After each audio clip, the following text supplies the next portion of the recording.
بسم اللہ الرحمن الرحیم الحمد للہ رب العالمین ثم الصلاة والسلام على اشرف الانبیاء والمرسلین وخاتم النبیین بالقاسم محمد اللہم صلی علی محمد وآل محمد وعلى أهل بيت الطيبين الطاهرين المظلومين المعصومين أما بعد قال رسول الله صلى الله عليه وآله وسلم إن لقتل الحسين حرارة في قلوب المؤمنين لا تبرد أبدا صلوات پڑھ محمد وآل محمد پر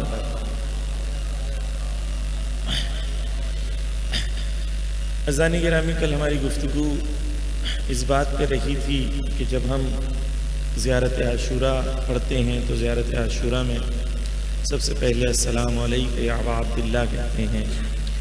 تو حضرت ابا عبداللہ کی شخصیت کے سلسلے میں گفتگو ہوئی تھی کہ شخصیت جو ہے کبھی انسان کی حقیقی شخصیت ہوتی ہے، کبھی حقوقی شخصیت ہوتی ہے، اور اسی طرح جب ہم شخصیت کو حقیقی اور حقوقی شخصیت میں دیکھتے ہیں تو ہمیں یہ سمجھ میں آتا ہے کہ امام حسین علیہ السلام کی جو حقوقی شخصیت ہے، جو اینٹیٹی ہے ان کی، لیگل اینٹیٹی جسے کہا جائے، یا تو وہ حقوقی شخصیت کے سلسلے میں گفتگو ہوئی کل کہ اس میں اور حقیقی شخصیت میں کیا فرق ہے، اور پھر اس بات کو بھی سمجھنے کی کوشش کی گئی تھی کہ جب امام کوئی سٹینڈ لے رہے ہیں یا امام کوئی کلام کر رہے ہیں تو لازمہ یہ نہیں ہے کہ وہ ہمیشہ وہ ذاتی ہو، کبھی کبھی وہ منصب اور مقام سے گفتگو ہوتی ہے، اور وہ بات جو ہے وہ ریفلیکٹ کرتی ہے اس نظام، اس سسٹم کو، جس سسٹم کو ہم لوگ سمجھنا چاہ رہے ہیں۔ کل اس پہ ڈیٹیل میں ڈسکشن ہوا، آخر میں 7 صفتیں بھی بات ہوئی کہ اب عبداللہ اگر ہم کہتے ہیں امام کو تو ہمیں عبداللہ بننا پڑے گا، اور عبداللہ بننے کے لیے خود رسول اللہ جب معراج پہ گئے تو خدا نے کہا کہ جو حقیقی عبد ہوگا اس کے اندر یہ 7 صفتیں ہوں گی۔ تو اس کے سلسلے میں کل گفتگو ہوئی جس میں سکوت تھا، ورع تھا، جس میں شکم کی طرف توجہ ہے کہ حلال حرام کی طرف توجہ کرے انسان، اور دیگر صفات جو ہیں کل اس کے سلسلے میں گفتگو رہی۔ اب تک ہماری گفتگو یہاں تک پہنچی ہے، انشاءاللہ بات کو آج آگے بڑھائیں گے کہ آج ہم بات کریں گے کہ جب امام کو ہم زیارت عاشوراء میں اب عبداللہ بولنے کے بعد فوراً جو لقب امام کا ہے اس کے بعد ہم فوراً یبن رسول اللہ سے امام کو خطاب کرتے ہیں کہ امام کو ہم کہتے ہیں کہ آپ ہمارے وہ ہیں جو فرزند رسول خدا ہیں، ہم ان کو سلام کرتے ہیں۔ توجہ چاہوں گا عزیزان گرامی کہ جب ہم امام کو کہہ رہے ہیں کہ آپ فرزند رسول ہیں تو یہاں پر بھی 2 نظر ہو سکتی ہے۔ ایک کہ امام جو ہیں وہ کون ہیں؟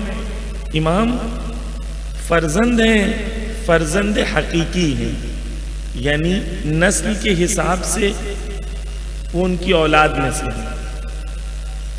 ابن کہتے ہیں بنا کس سے بنتی ہے، یعنی کہ وہ فاؤنڈیشن جس کی، اس کی وجہ سے ابن کہتے ہیں۔ ابن کا مطلب یہ ہے کہ جب ہم کہہ رہے ہیں کہ امام حسین رسول اللہ کے بیٹے ہیں تو اس کا مطلب کیا ہے؟ اس کا مطلب ایک یہ ہے کہ حقیقی بیٹے ہیں، ان کی آل ہیں، ان کی نسل میں سے ہیں، لیکن اس کا حقوقی مطلب کیا ہے؟ اس کا حقوقی مطلب یہ ہے کہ وہ منصب اور وہ اللہ کی طرف سے عہدہ اور وہ جو نظام جو اللہ نے بنایا تھا، امام اس کے ابن ہیں، یعنی تمام وہ ویلیوز جس کی طرف ہم توجہ دیتے ہیں نبی کی ذات کی طرف، تمام وہ کمالات، وہ علم ہوں، صفات ہوں، ہم جب امام حسین کو ابن رسول اللہ کہتے ہیں تو ان تمام صفات کا ابن کہتے ہیں۔ یعنی صرف شخصی بات نہیں ہو رہی ہے کہ رسول اللہ کے بیٹے ہیں. اب میں تاریخی طور پر آپ کے سامنے ایک تحلیل کو پیش کرنا چاہتا ہوں انشاءاللہ، کہ کچھ مومنین لیٹ آتے ہیں، جب لیٹ آتے ہیں تو آدھی بات ان کے لیے رہ جاتی ہے. تو خیر اینیویز میں آپ کے سامنے اس کا ہسٹوریکل کانٹیکسٹ میں آپ کے سامنے اس کو پیش کرنا چاہتا ہوں. ایک صلوات کا سہارا دے محمد و آل محمد پر.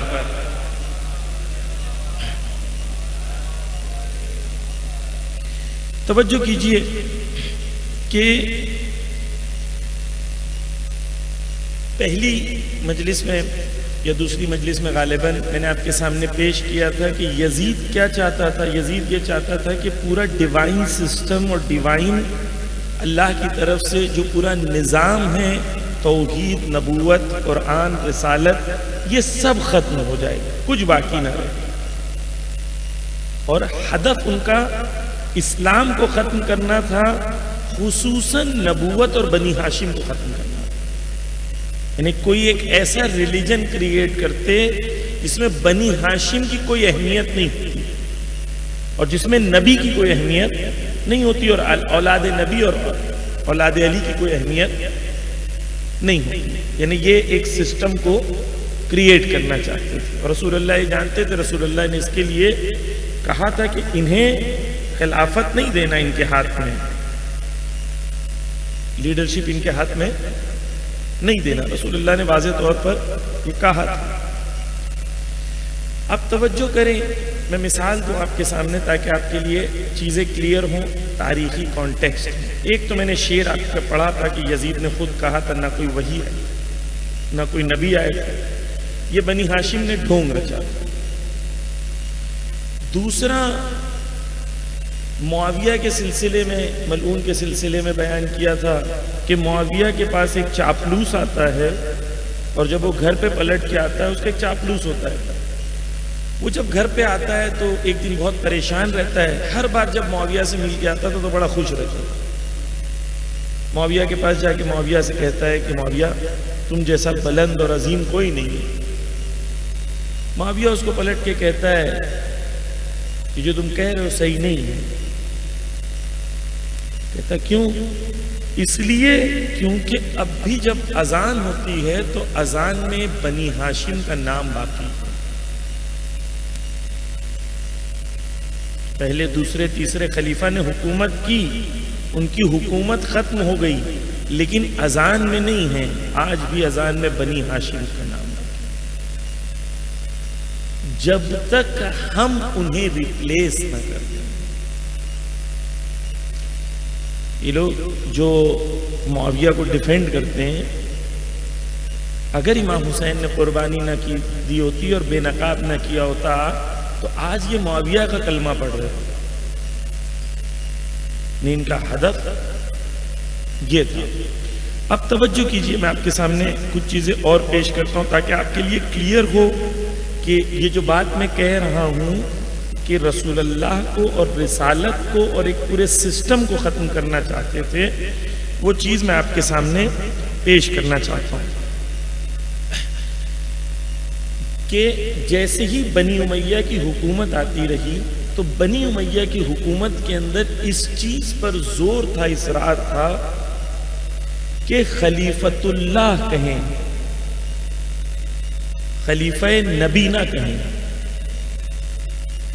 خود رہبر معظم نے اس کی تحلیل کی ہے کہ اس زمانے کے جتنے اشعار تھے ان اشعار میں خلیفہ کو تعبیر کی گئی کہ خلیفۃ اللہ ہے، اللہ کے خلیفہ ہیں.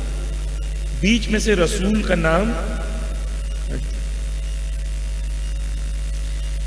ایک شخص تھا، اس کا نام میں ڈھونڈ رہا تھا آپ کے سامنے پیش کرنے کے لیے. ایک صلوات کا سہارا دے محمد و آل محمد پر.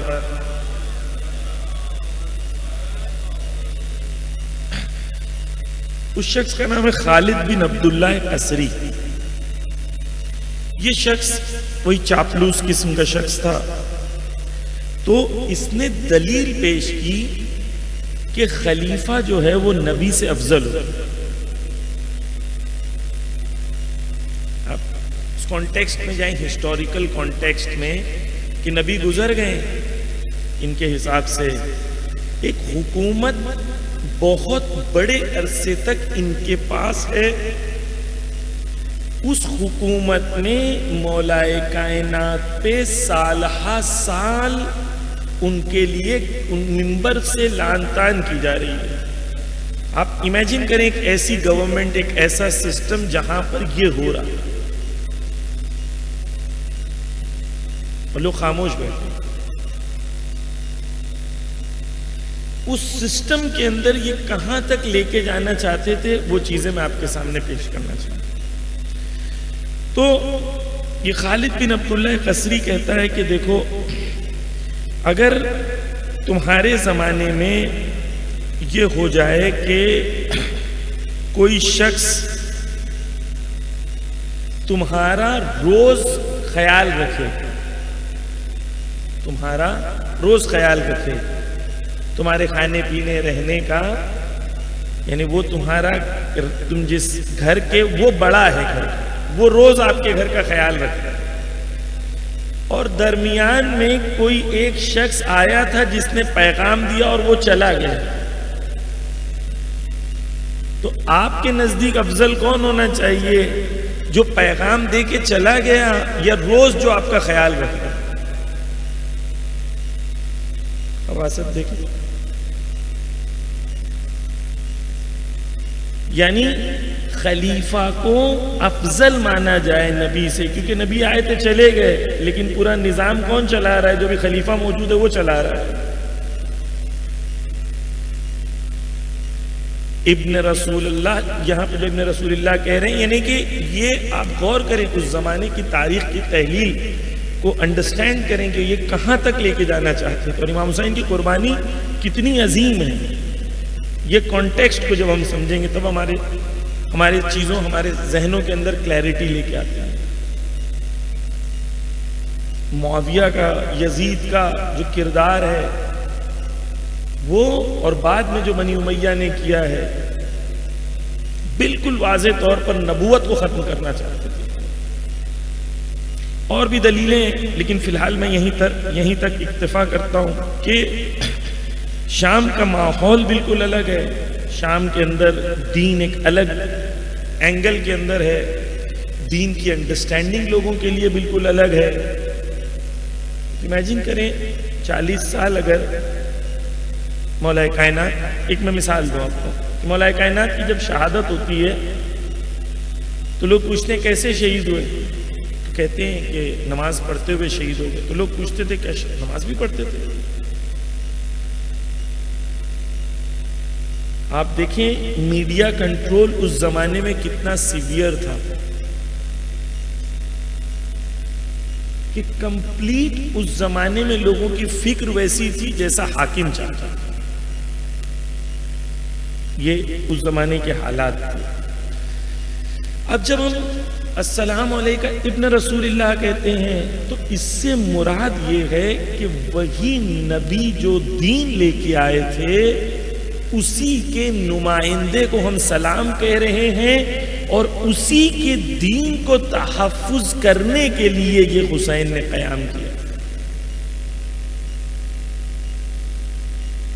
وہ رسول اللہ کا نام ختم کرنا چاہتے ہیں.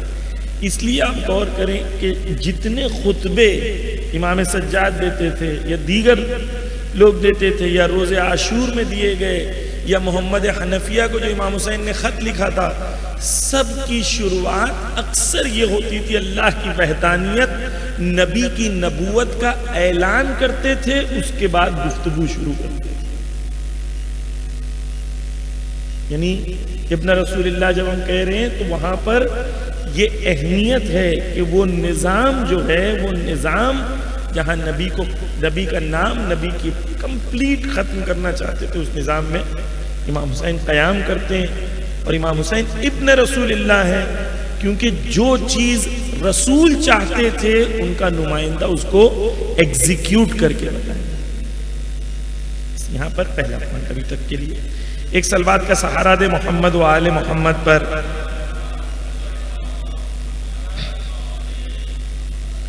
خوب عزیزان گرامی، اب یہاں پر یہ اور بھی چیزیں ہیں کہ یہ کس طریقے سے یہ لوگوں نے اپنے منصوبوں کو اسٹیبلش کرنا چاہا۔ اب مولا کائنات کے بیٹے تھے امام حسن اور امام حسین۔ ایک طرف سے یہ لوگ کوشش یہ کرتے تھے کہ کیا کریں، نبوت کو ختم کریں، نبوت کا ذکر نہ ہو، ان کی عظمت کا ذکر نہ ہو۔ دوسری طرف سے امام حسن اور امام حسین کو کہتے تھے یہ علی کے بیٹے ہیں، رسول اللہ کے بیٹے نہیں ہیں۔ یعنی ایک نریٹو بلڈ کیا جانے لگا کہ یہ رسول اللہ کے بیٹے نہیں ہیں۔ کس کے بیٹے ہیں؟ علی کے بیٹے ہیں، رسول اللہ کے نواسے۔ کیسے آپ بولتے ہیں؟ تو اس کو چیلنج کیا جانے لگا کہ یہ ابن رسول اللہ نہیں ہے، ابن رسول اللہ نہیں ہے، اللہ کے رسول کے بیٹے نہیں ہے۔ اور اس کے لیے پھر مورخین نے اور اہل بیت نے اور اہل بیت کے چاہنے والوں نے پھر جا کے ڈیبیٹس کی ہیں، جس کے اندر اس بات کیا ہے کہ نہیں، امام حسن اور امام حسین فرزند رسول خدا ہیں۔ میں آپ کے سامنے کچھ دلیلوں کو ایک ایک کر کے پیش کرتا ہوں۔ سب سے پہلے ہمارے یہاں شیخ صدوق نے جو ہے اس کو نقل کیا ہے کہ ایک صلوات کا سہارا دے محمد و آل محمد پر،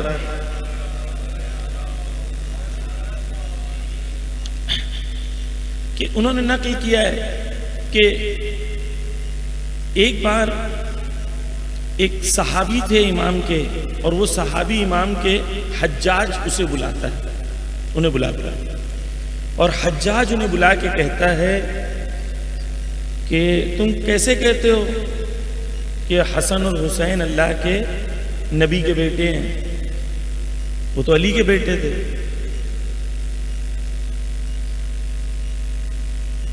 تو پہلے اس آیت کو کی تلاوت کرتے ہیں، ابناؤنا و ابناؤکم، آئے مباہلہ، کہ قرآن میں واضح طور پر کہا گیا ہے نبی تم اپنے بیٹوں کو لاؤ، وہ اپنے بیٹوں کو لائیں، اور واضح طور پر کس کو لے گئے تھے؟ حسن اور حسین کو لے گئے تھے۔ قرآن سے، قرآن کی نص سے ثابت ہے کہ یہ ابناؤنا کون ہے؟ یہ لوگ ہیں امام حسن اور امام حسین۔ پھر اس نے کہا نہیں، میرے لیے دلیل کافی نہیں، اس کے علاوہ کوئی دلیل ہو تو پیش کرو۔ تو صحابی کہتے ہیں اگر میری جان امان میں ہوگی میں پیش کر سکوں گا۔ تو ملون کہتا ہے کہ نہیں، آپ کی جان امان میں، آپ اپنی دلیل کو پیش کریں۔ تو جب وہ دلیل پیش کرتے ہیں، وہ کہتے ہیں کہ قرآن میں آیت ہے کہ خدا نے ابراہیم کو عطا کیا، اور ابراہیم کو جب عطا کیا تو خدا نے وہاں پر کئی نبیوں کا ذکر کیا ہے، اور ان نبیوں کے اندر خدا نے ذکر کیا ہے زکریا و عیسیٰ، زکریا و عیسیٰ۔ تو وہ زکریا اور عیسیٰ ان کی اولاد کیسے ہو گئے؟ حضرت عیسیٰ قرآن کے مطابق کس کے بیٹے ہیں؟ ابراہیم کے۔ قرآن کے مطابق کس کے بیٹے ہیں؟ حضرت ابراہیم کے۔ جبکہ حضرت عیسیٰ کا کوئی والد نہیں ہے، حضرت عیسیٰ مریم کی اولاد ہے۔ جب حضرت عیسیٰ مریم کی اولاد ہیں تو ابراہیم کے بیٹے کیسے ہوئے؟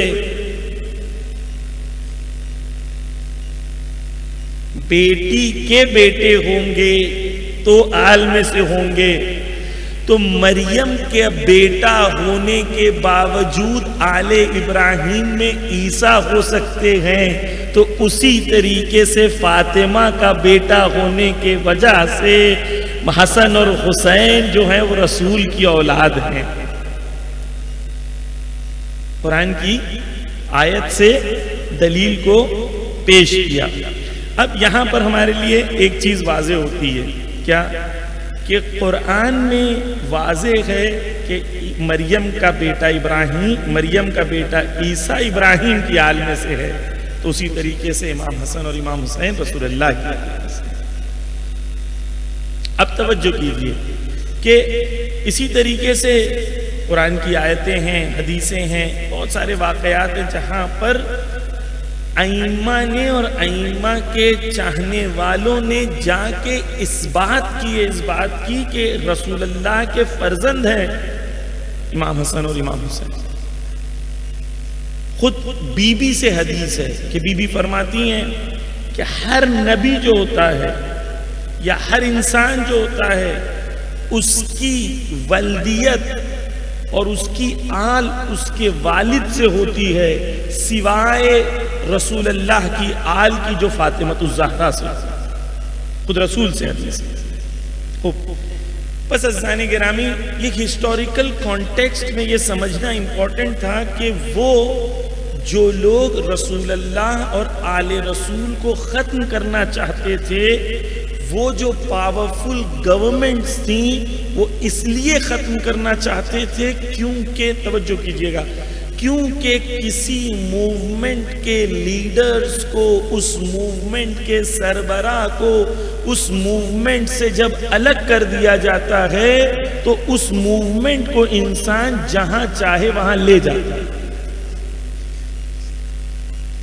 اس لیے نبی اور آل نبی کو وہاں سے ختم کرنا چاہتے تھے، اور یہاں ریزسٹنس کیا تھا؟ یہاں ریزسٹنس یہ تھا کہ نبی اور آل نبی کے حق کو محفوظ کیا جائے۔ اب توجہ کیجئے عزیزان گرامی، خوب ہم نے کہا دو چیزیں ہیں، ایک امام کی شخصیت جو ہیں، اور جب ہم کہہ رہے ہیں کہ نبی کے آل ہیں تو وہاں پر دو چیزیں ہیں، کیا ہے؟ ایک حقیقت، ایک شخصیت حقیقی، ایک حقوقی، ایک ذاتی طور پر ان کی آل میں سے ہونا، اور دوسرا کیا ہے؟ دوسرا ان کی امامت جو نبوت سے وابستہ ہے۔ یعنی امام حسین کو ہم کوئی الگ سے نہیں جانتے، اسی نور کا حصہ مانتے ہیں جہاں نبوت پائی جاتی، سوائے اس کے کہ نبی نہیں ہے۔ اب توجہ کیجئے کہ جب ہم زیارت وارثہ پڑھتے ہیں تو اس میں کہتے ہیں سلام علیکہ وارث آدم صفوت اللہ، وہاں سے شروع کرتے ہیں، تمام نبیوں کا نام لیتے ہیں، پھر رسول خدا کا بھی نام لیتے ہیں اور کہتے ہیں محمد کے وارث تم پر ہمارا سلام ہے نا۔ خوب، کیوں امام حسین علیہ السلام وارث انبیاء ہیں؟ اس لیے کیونکہ انبیاء نے جو مشن اور جو مقصد لے کے آئے تھے، اس مشن اور مقصد کو امام حسین علیہ السلام نے پہنچایا۔ اب توجہ کریں، قرآن مجید میں سورہ حدید میں ہے، بسم اللہ الرحمن الرحیم، وَلَقَدْ أَرْسَلْنَا رُسُلَنَا بِالْبَيِّنَاتِ وَأَنزَلْنَا مَعَهُمُ الْكِتَابَ وَالْمِيزَانَ لِيَقُومَ النَّاسُ بِالْقِسْطِ۔ خدا قرآن میں کہتا ہے یقیناً ہم نے نبیوں کو بھیجا، نبی نہیں تمام نبیوں کو بھیجا، رسولنا ہمارے رسولوں کو بھیجا، وَأَنزَلْنَا مَعَهُمُ الْكِتَابَ اور ان کے ساتھ نازل کی ہم نے کتاب، والمیزان اور اس کے ساتھ میزان بھیجا۔ میزان یعنی ترازو، حق اور باطل کو تولنے والا، یعنی دین جب آتا ہے تو دین ترازو دیتا ہے انسان کو جس سے وہ حق اور باطل کے درمیان سنجش کر سکے۔ روایتوں میں ہے کہ یہ کیا ہے؟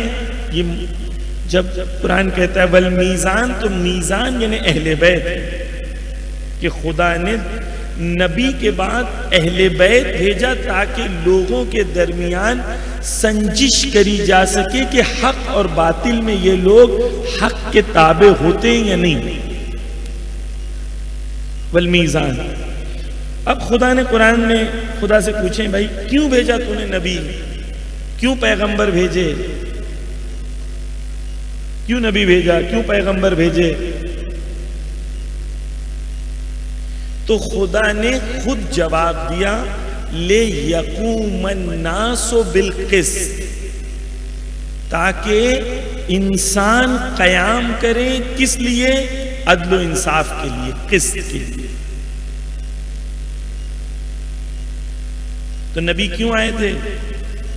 نبی اس لیے آئے تھے کہ 4 لوگ نماز پڑھنے لگے۔ قرآن کی روح سے خدا کہہ رہا ہے کہ نبی کے آنے کا مقصد کیا ہے؟ لوگ قیام کریں عدل و انصاف کے لیے، جسٹس کے لیے۔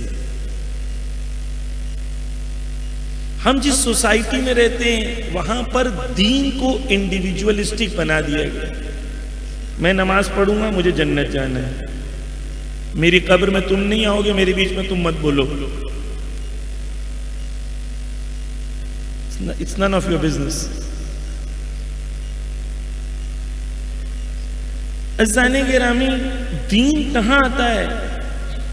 ہر دین کہتا ہے سچ بولو، جھوٹ نہ بولو، اچھے انسان بنو، لیکن پرابلم کہاں شروع ہوتی ہے؟ توجہ کیجئے گا، دین پرابلم کہاں شروع ہوتی ہے کہ جب 2 حقوق 2 انسان کے ہوتے ہیں اور وہ آپس میں ٹکراتے ہیں۔ جب حقوق ٹکراتے ہیں تو کوئی قانون کی ضرورت ہوتی ہے بتانے کے لیے کہ کس کا حق کیا ہے۔ جب حقوق ٹکراتے ہیں تب لا آ کے بتائے گا آپ کو کہ آپ کا یہ حق ہے اور آپ کا یہ حق نہیں ہے۔ اب یہ قانون بنانے والے 2 قسم کے ہوتے ہیں، ایک خدا کی طرف سے آتے ہیں، ایک خدا کی طرف سے نہیں آتے۔ جو خدا کی طرف سے آتے ہیں وہ نبی ہوتے ہیں، ائمہ ہوتے ہیں، وہ قانون بناتے ہیں۔ تو دین کی ضرورت کہاں ہوتی ہے؟ سب سے زیادہ جہاں سوشل لاز کی ضرورت ہے۔ قسط اور عدل میں فرق ہے۔ لِيَقُومَ النَّاسُ بِالْقِسْطِ، قسط کا مطلب ہوتا ہے نان ڈسکریمنیشن، یعنی ڈسکریمنیشن نہ ہو۔ ایک ایسا سماج جہاں پہ ڈسکریمنیشن نہ ہو۔ تو آپ نے اور میں نے پہلے یہ سمجھنا ہے کہ نبی اس لیے آئے تھے کہ ایک ایسا سماج بنانا ہے جہاں جسٹس ہو، جہاں ڈسکریمنیشن نہ ہو۔ اس لیے تمام نبی آتے تھے، بڑے بڑے بادشاہ ان سے لڑنے لگتے تھے۔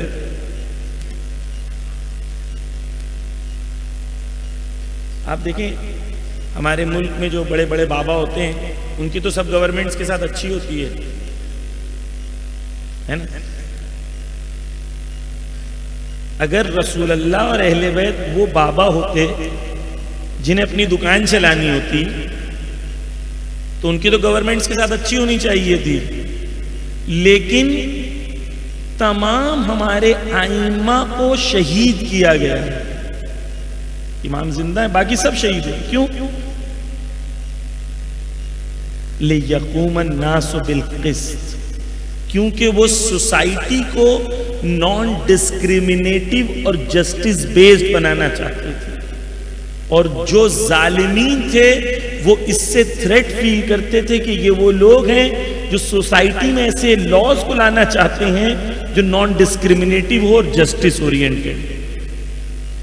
تو پہلی بات، اگر میں نے نبی کو سمجھا ہوں کہ وہ نبی عدل و انصاف کے لیے آیا ہے تو مجھے سمجھ میں آئے گا کہ امام حسین نے بھی کربلا میں قیام عدل و انصاف کے لیے کیا۔ پھر مجھے یہ بھی سمجھ میں آئے گا کہ ایک آخری امام ہے جو غیبت میں ہے، وہ بھی عدل و انصاف کے لیے آئے۔ دین میں احکام ہیں، نمازیں ہیں، روزے ہیں، عبادتیں ہیں، لیکن خدا کہتا ہے کہ سماج کے اندر میں نے نبیوں کو کیوں بھیجا؟ کیونکہ عدل و انصاف قائم ہے۔ دوسری آیت میں خدا قرآن میں کہتا ہے کہ میں نے نبی کیوں بھیجا؟ ان اعبدوا اللہ، پہلی چیز اللہ کی عبادت کو ترویج دینے کی، تاکہ لوگ اللہ کے عابد بنے، عبادت گزار بنے۔ پہلی چیز۔ پہلا ایجنڈا نبی کا کیا ہے کہ لوگ اللہ کی عبادت کریں. دوسرا ایجنڈا کیا ہے قرآن میں؟ وَاجْتِنَابَ الطَّاغُوتِ، تاکہ وہ ظالمین اور طاغوت سے اجتناب کریں، ان سے مقابلہ کریں. مولانا یہ تو ایک دم ڈیفرنٹ ریلیجن ہے. ہمیں تو بتایا گیا تھا نماز پڑھو، روزہ رکھو، عزاداری کرو، یہ سب چکروں میں نہیں پڑھو. تو پولیٹیکل ریلیجن ہے.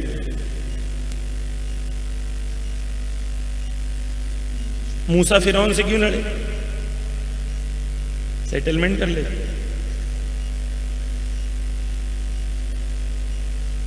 ہر زمانے میں توجہ کیجیے کہ ہر زمانے میں نبی، کیونکہ ڈسکریمنیٹو سسٹم تھا، نبی نے اس کے خلاف کھڑے ہوئے. میں آپ کے سامنے رہبر معظم کی ایک تحلیل پیش کرتا ہوں. ایک صلوات کا سہارا دے محمد و آل محمد پر.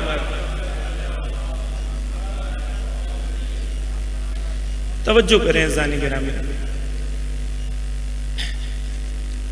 کہ نبی کون سا دین لے کے آئے. رہبر معظم کہتے ہیں توحید کیا ہے اس کو سمجھیں، خصوصاً توجہ کا طالب کہتے ہیں توحید کیا ہے اس کو سمجھیں. وہ کہتے ہیں کہ عرب جو رہتے تھے مدینہ اور مکہ کے اطراف میں، وہاں پر کوئی سینٹرل گورنمنٹ کا کوئی سسٹم نہیں تھا. وہاں پر قبیلے ہوتے تھے، ایک کلین ہے، قبیلہ ہے. وہ قبیلے کا جو ہیڈ ہوتا تھا وہی خود قانون ہے. وہ جو ڈیسائیڈ کر لے گا وہی قانون ہے. اور اس قبیلے کی اس قبیلے سے نہیں جمتی تھی، اس قبیلے کی تو، لیکن کوئی لا ابائیڈنگ سوسائٹی نہیں تھی اور کوئی گورنمنٹ کا تصور نہیں تھا. میں نبوت کو سمجھانا چاہ رہا ہوں جو رہبر معظم کی نظر میں. نبی آئے، نبی نے آ کے کہا کل تک تم اس کے غلام تھے، آج اس کے بازو میں کھڑے رہ کے نماز پڑھو.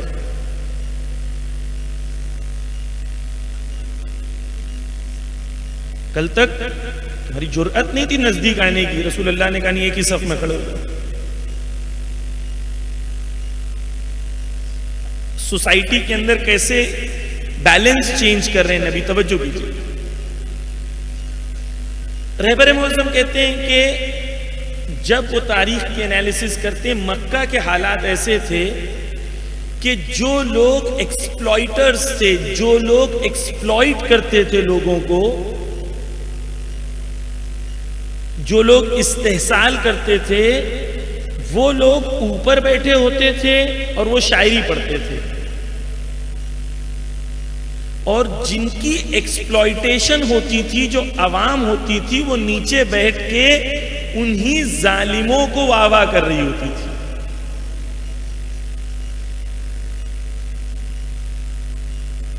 عوام ادھر ہی بیٹھی ہے اور انہی ظالموں کو واہ واہ کہہ رہی تھی. نبی نے آ کے کیا کیا؟ نبی نے آ کے دو کام کیا. ایک یہ کہ پہلے انہیں احساس دلایا کہ تم انسان ہو اور تمہارے حقوق ہیں. تم انسان ہو اور تمہارے بھی حق ہیں. نبی سے پہلے انہیں نہیں لگتا تھا کہ ہمارے بھی کچھ حق. کبھی کبھی قوم اتنی پست ہو جاتی ہے کہ وہ یہی بھول جاتی ہے کہ ہمارا بھی حق ہے، اپنے حق کو بھی سمجھ کے مانگتی ہے. نبی آئے، نبی نے یہی غلاموں کو، کمزوروں کو، ضعیفوں کو آرگنائز کیا. فائنلی فتح مکہ ہوا. نبی کو بڑے بڑے سرداروں نے تو نہیں پہلے سپورٹ کیا.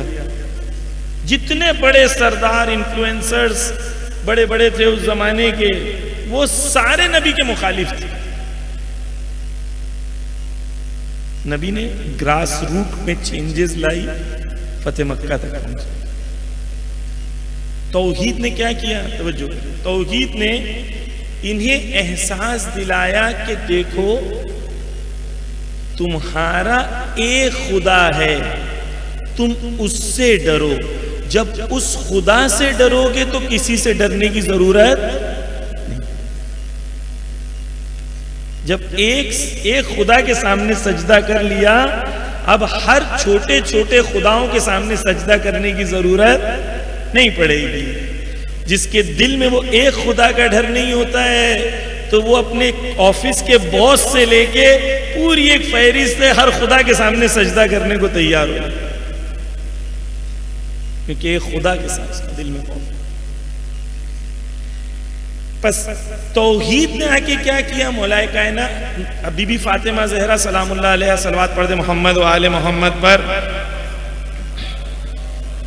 وہ کہتی ہیں کہ جب توجہ کیجئے گا، وہ جب خطبہ جا کے دیتی ہیں مسجد نبوی میں تو اس خطبے میں کہتی ہیں کہ اے مکہ والوں، تم وہ تھے جو تم پانی پیا کرتے تھے، یہ گندا پانی ہوا کرتا تھا. یعنی تمہارے پاس اتنی وسعت نہیں تھی کہ تم صاف پانی پی سکو. میرے بابا نے آ کے تمہیں عزت و شرف بخشی.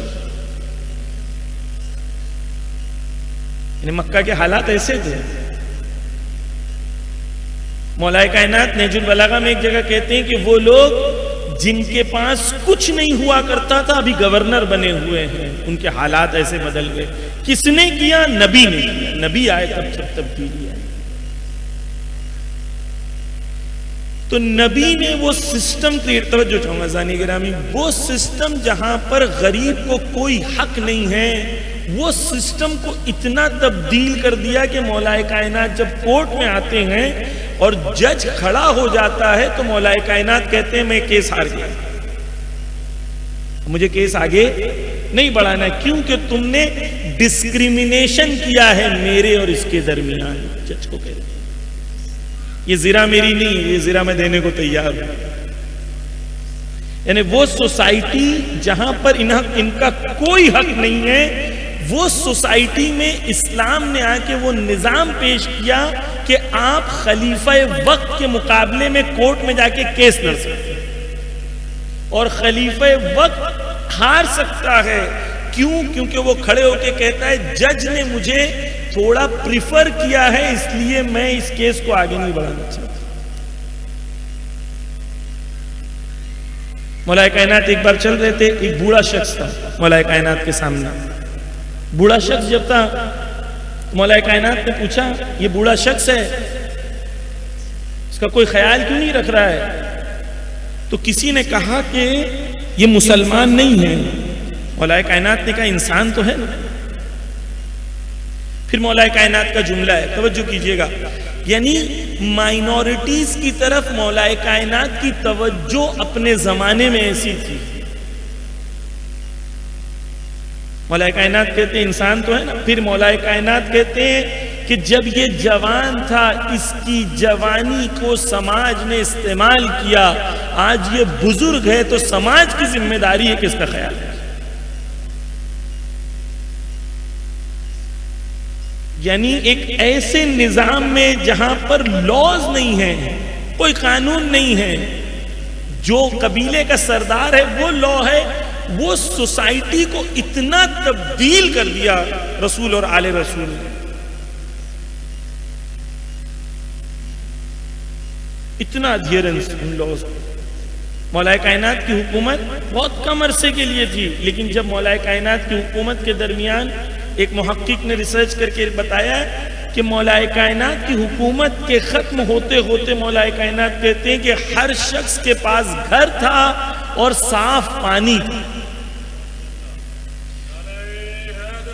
یا علی، اس زمانے میں صاف پانی لگزری ہوا تھا. مولا کائنات کا سوشل جسٹس کا نظام.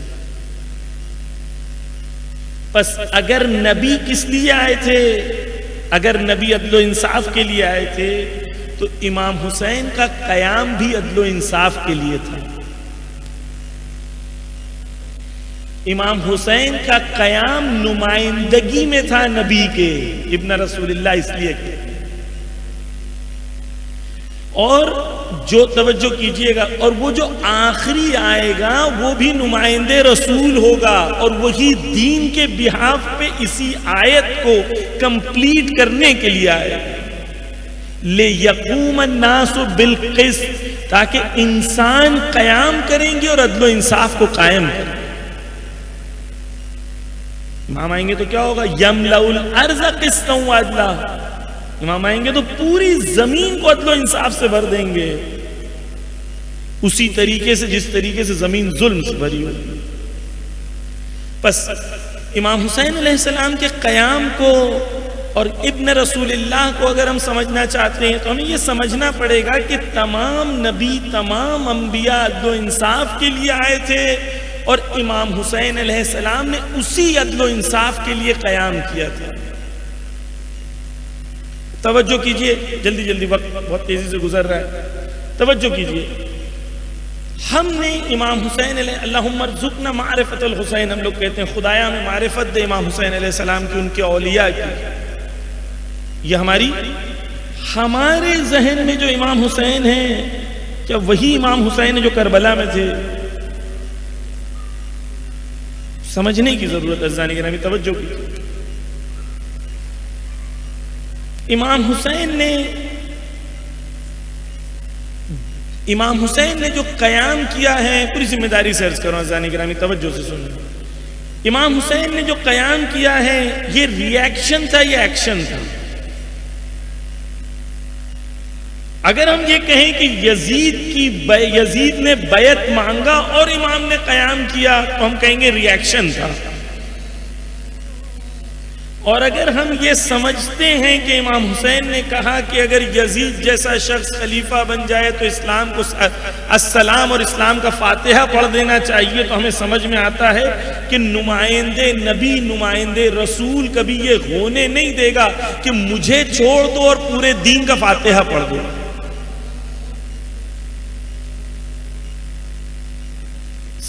امام حسین علیہ السلام نے 1 سال پہلے اپنے قیام کا آغاز کر دیا تھا یزید کی بیعت مانگنے سے پہلے، اور 550 لوگوں کو خط لکھ کے کہا تھا میں حج میں آ رہا ہوں۔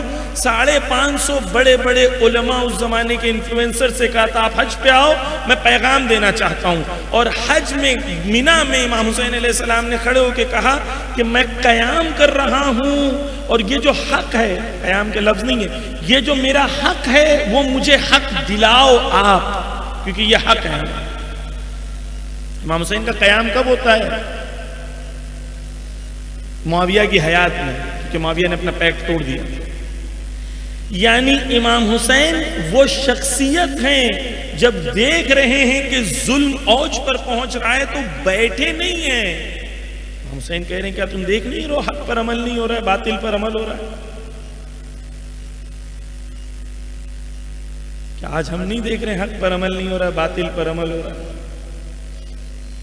بس امام حسین وہی 2 فیکٹرز یہاں ہمارے سمجھ میں آتا ہے قرآن کی آیت کے، ایک اللہ کی عبادت کی دعوت اور دوسرا طاغوت سے مقابلہ۔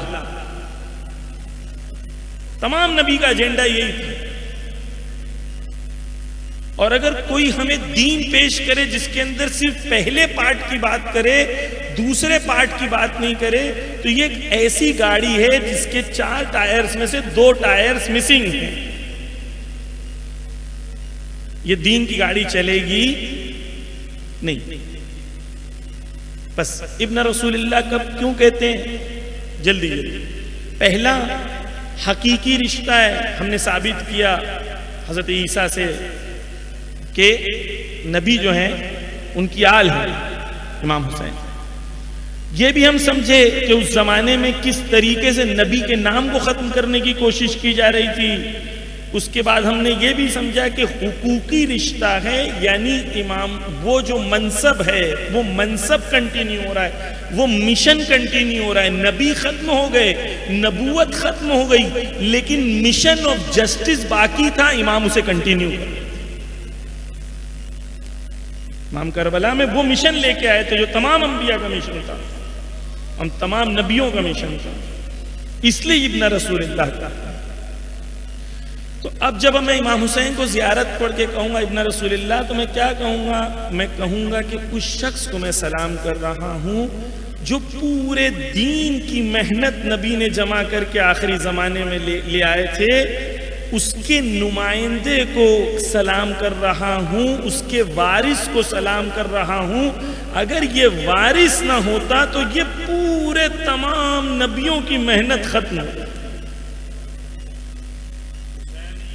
زندہ آباد، زندہ آباد، اللہم صلی علی محمد وآل محمد۔ بس عزیزان گرامی، باتیں بہت ہیں بیان کرنے کے لیے، لیکن یہ دو ایسپیکٹس جو ہیں دین کے، یہ ضروری ہیں۔ اگر ہماری دین میں عدل و انصاف کی کوشش نہیں ہے، تمام ائمہ کی کوشش یہی تھی کہ عدل و انصاف کو سوسائٹی میں اجرا کیا جائے، اور اس کے مقابلے کے لیے تمام ائمہ نے کوشش کی۔ میں نے پہلے عرض کر چکا ہوں، اسٹریٹجی تبدیل ہوتی رہی، ہدف ہمیشہ دو تھا: اللہ کی عبادت کو بڑھانا، عبد خدا کو بڑھانا، اور طاغوت اور دشمنوں کا مقابلہ کرنا۔ یہ دو مین ایجنڈاز تھے۔ بس عزیزان گرامی، بس ہم لوگ ابن رسول اللہ کہہ رہے ہیں اور ابن رسول اللہ کو سلام کر رہے ہیں، تو ہمیں اس بات کی طرف پلٹ کے آنا پڑے گا کہ کیا ہم بھی اس رسول کے ماننے والے، ان کے نمائندے کے ماننے والے، یہی مشن لے کے ہم آگے بڑھ رہے ہیں یا نہیں بڑھ رہے ہیں؟ یا دنیا میں عدل و انصاف ہو، ظلم ہو، جو بھی ہو، you don't care، ہماری زندگی نارمل چل رہی ہے۔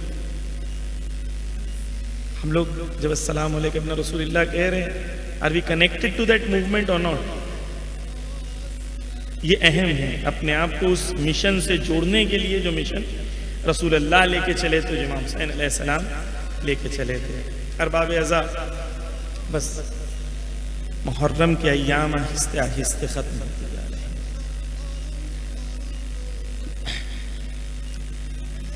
آل رسول کو کربلا میں بڑی اذیت دی گئی۔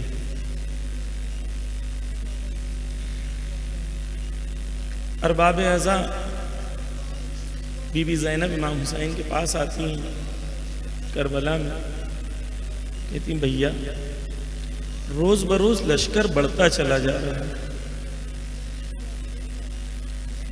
ان کے ساتھی و مددگار بڑھتے چلے جا رہے ہیں، کیا کوئی نہیں ہے جو ہمارے لیے بھی آئے، ہماری بھی مدد کرے؟ تو بی بی کو امام حسین کہتے ہیں کیوں نہیں، میرا دوست حبیب آنے والا ہے، میں نے اپنے دوست حبیب کو خط لکھا ہوں، حبیب آئے۔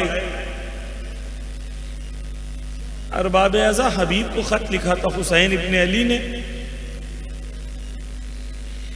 رجل فقی کہا تھا اور بلایا۔ ارباب اعزاء، دق الباب ہوتا ہے، حبیب کو پتہ چلتا ہے حسین کا قاصد آیا ہے، خبر سن کے دوبارہ پلٹ کے آتے ہیں۔ بی بی کہتی ہے کیا ارادہ کیا؟ تو کہتی ہے حضرت حبیب کہتے ہیں میں تمہارے بارے میں سوچ رہا ہوں کہ میرے بعد کیا ہوگا تمہارا۔ تو بیوی ایسی جو جنتی بیوی ہوتی ہے، وہ کہتی ہے میں کھا کے گزارا کر لوں گی، لیکن مجھے یہ قبول نہیں ہے کہ رسول اللہ کی بیٹی کا بیٹا، فاطمہ کا بیٹا کربلا میں بلائے اور تم ابھی سوچ رہے ہو، ابھی بھی تم سوچ رہے ہو۔ ارباب اعزاء، حبیب نکلتے ہیں۔ حبیب پہلے اپنے غلام کو بھیجتے ہیں، کیونکہ حبیب کو لوگ جانتے تھے، اصحاب رسول میں سے تھے، تو خود نہیں جا سکتے تھے، علناً نہیں جا سکتے تھے، تو حبیب غلام کو پہلے آگے بھیجتے ہیں، خود بازار جاتے ہیں۔ بازار میں ایک دکان میں خرید کے بہانے کھڑے ہوتے ہیں، وہاں مسلم ابن اوسجہ ملتے ہیں۔ مسلم پوچھتے ہیں کیا حال ہے حبیب؟ حبیب اشارے سے وہ خط دکھاتے ہیں جو امام حسین کا خط تھا۔ مسلم کو پوچھتے ہیں کیا خریدنے آئے تھے؟